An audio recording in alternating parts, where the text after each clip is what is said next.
Hi, my name is Jim and I was retired. You know, a lot of conventional wisdom is not going to work for my retirement, and it may not work for yours either. Stay tuned to this video and find out why I'm planning an unconventional retirement. I've read a lot about retirement planning on the internet in the last 5 years, and there are two principal schools of thought. One is the traditional, conventional way of thinking about retirement. You know, you work 30, 35, 40 years, you save up in retirement, you maybe get a pension, and then you file for Social Security, and hopefully it all works out for the next 30 years of retirement. Then there's another school of thought, the financial independence retire early folks, or FIRE folks. They're the folks that try to save as much as they can so that they can retire by, say, age 45 or 50. And if they've saved enough, they can enjoy a longer retirement. Now, any early retirement may sound like it's unconventional, but if you look at some of the principles behind the FIRE movement, you'll find there's a lot of conventional wisdom. One of the bases for all of their formulas is a 4% rule, which is the same rule traditional retirees use. As I've covered before, there are three kinds of retirees. There are the traditional retirees, the FIRE retirees, and then the third kind, and they're the forced early retirees. And they include traditional planners who all of a sudden discover that their retirement arrives sooner than they expected. It could be even a FIRE retiree who discovers that they need to retire before they reach their magic number. Well, I'm going to explain why a forced early retiree may need to discard some of the conventional wisdom that both of the other retirees use. I believe the forced early retirement, or as I was retired, is really the unconventional retirement. You know, you think you're planning for a retirement and all of a sudden you need to make it work with what you've got. By the way, I am not an accountant or a financial planner. I have no special initials after my name, so please, take this as entertaining ideas from one educated consumer to another. Always do your own due diligence and seek out a professional if you need to. Hey, and be sure to like and subscribe to this channel. I'm going to cover topics about how to manage a forced early retirement, so please make sure you click. So, what are some of the conventional wisdoms that don't work in my retirement? Well, let's start with that 4% rule. The conventional wisdom began with Bill Bengen in 1994, who did studies and showed that if you have a portfolio, a balanced portfolio that you want to last for 30 years in a retirement, that the safe withdrawal rate is 4%.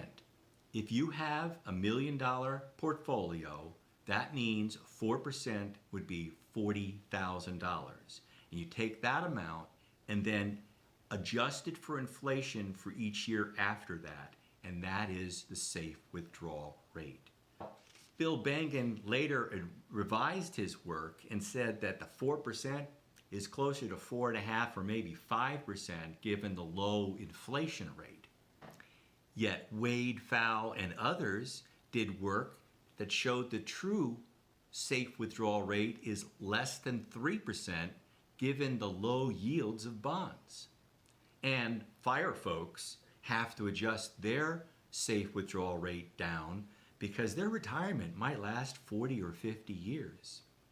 Well, in my unconventional retirement, I'm basing withdrawals on a strategic decision each year and not a statistical number based on historical data.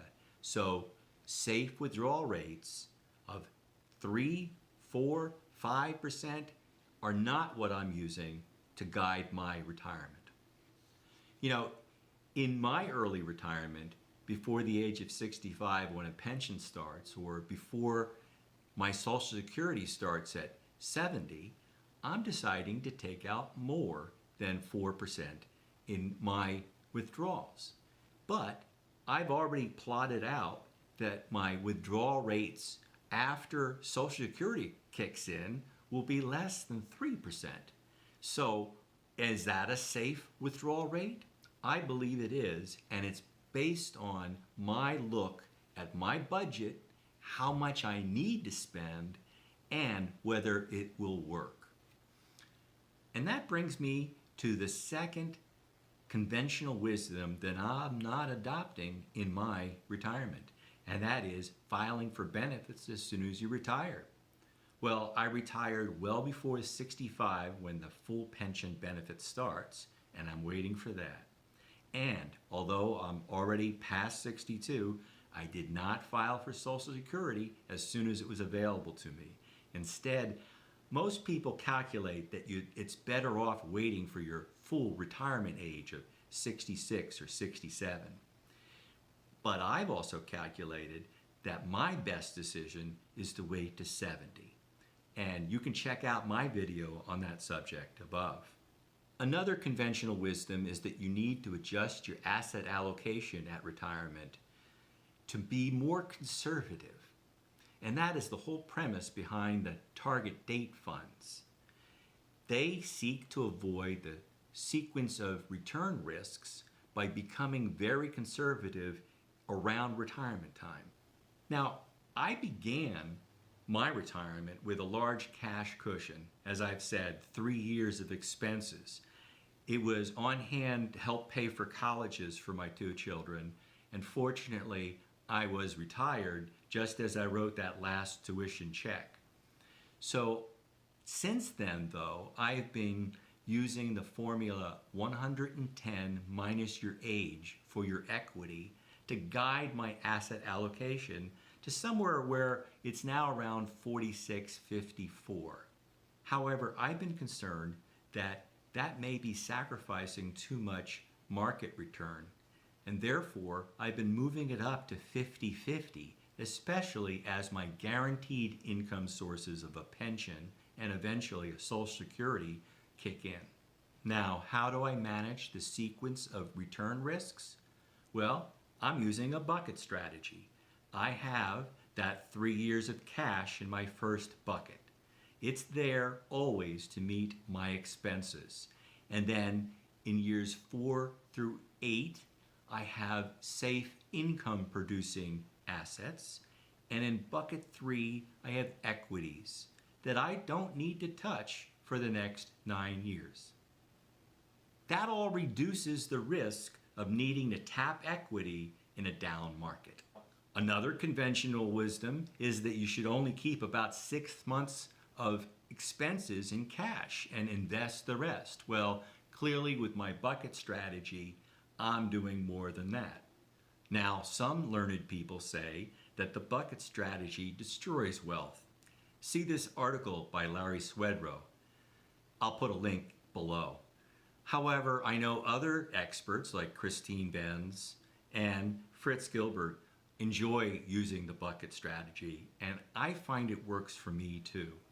I find it helps me manage my asset allocation as well as my asset location and tax diversity.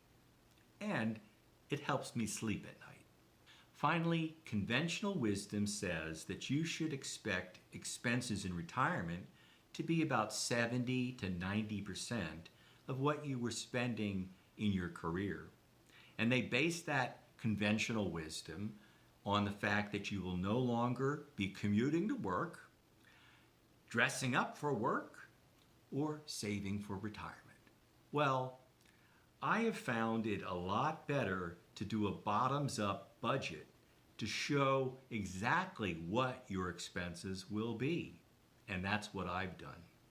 You especially need to consider healthcare and travel costs in your retirement. Depending on what you're planning to do in your retirement, you may find that retirement expenses will be less, about the same, or sometimes even more if you're planning travel in the first few years of retirement.